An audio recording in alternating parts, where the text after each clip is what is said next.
Le sang des Mirabelles est votre 7e roman, il me semble. Donc je vais le résumer rapidement. C'est un roman qui se passe au Moyen-Âge. On est transporté à une époque qui n'est pas définie dans le livre, mais qu'on peut identifier, qui est le XIIe siècle.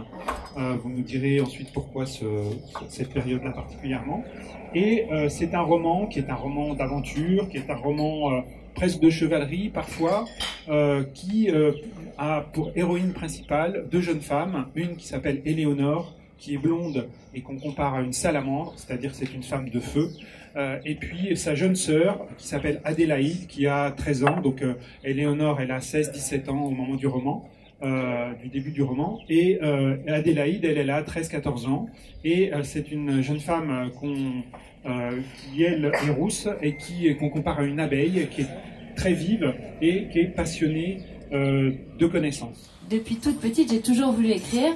C'était le rêve de ma vie d'être écrivain. Et mon idée, très jeune, ça a été, parce que j'aime avant tout lire. Je suis une grande lectrice et je me suis dit, ce qui serait intéressant, ce serait de pouvoir écrire un roman de chaque genre littéraire existant. Donc, en gros, l'idée, c'est d'avoir 80 ans, d'avoir écrit une 50aine de livres et d'avoir écrit un thriller, un roman policier, un recueil de nouvelles, une pièce de théâtre, un recueil de poèmes, un livre de cuisine, un roman érotique, mais ça vraiment j'ai pas du tout envie, donc je me laisse pour la fin. Mais voilà, et toutes sortes de choses comme ça.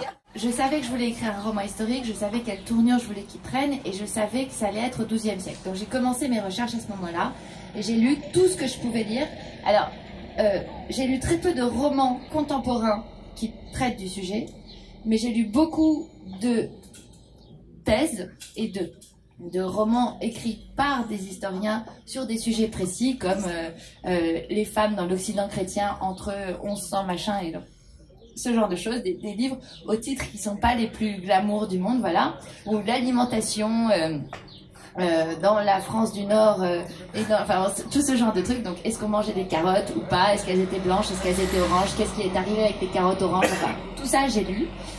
Et j'ai lu aussi beaucoup de littérature de l'époque, c'est-à-dire Chrétien de Troyes, Béroul, Thomas, enfin les chevaliers de la table ronde, parce que je voulais comprendre l'imaginaire des gens de cette époque-là. On pense que le langage est performatif, en tous les cas en Occident. Vous savez, la première phrase de la Genèse, c'est au commencement était le Verbe, avec un grand V, et Dieu dit que la lumière soit, et la lumière fut. Lorsque Dieu parle, il crée le monde. Le monde devient parce qu'on parle. Si moi je vous dis que j'ai une amie qui s'appelle Tatiana, qu'elle est blonde et qu'elle a une forte poitrine, Tatiana existe, parce que je l'ai dit. À partir du moment où je parle, je crée. Et vous, Tatiana, elle existe pour vous. D'accord? Donc, si on part de ça, on se dit que le langage est performatif, le langage crée, et donc si on a le mot, la chose existe. Si on n'a pas le mot, la chose n'existe pas. Il y a un autre truc qui m'avait beaucoup marqué, c'est cette histoire de miroir. Il n'y a pas de miroir au XIIe siècle. Il y a des petits trucs comme ça qui font entre 7 à 8 cm de diamètre, autant vous dire c'est pas grand chose, et en laiton, qui brille un peu, et pour vraiment la haute noblesse dans lesquelles les jeunes femmes ou les jeunes hommes d'ailleurs pouvaient se regarder. Et sinon on pouvait se voir dans le ruisseau, ce qui est à mon avis mieux parce qu'on a une plus grande... Enfin, bon. Mais imaginez ce que ça peut changer par rapport à aujourd'hui. Où on se regarde tout le temps, on est tout le temps devant des miroirs. Et alors je vous parle pas des selfies et des iPhones et tout ça, mais on est dans une société de l'image, on sait tellement à quoi on ressemble. Et qu'est-ce que c'est que se mettre dans la peau d'un personnage qui n'a aucune idée de à quoi il ressemble, ou qui s'est vu peut-être une fois l'année dernière? C'est dingo.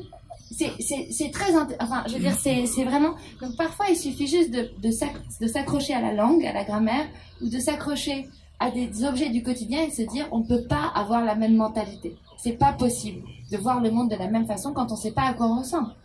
Voilà.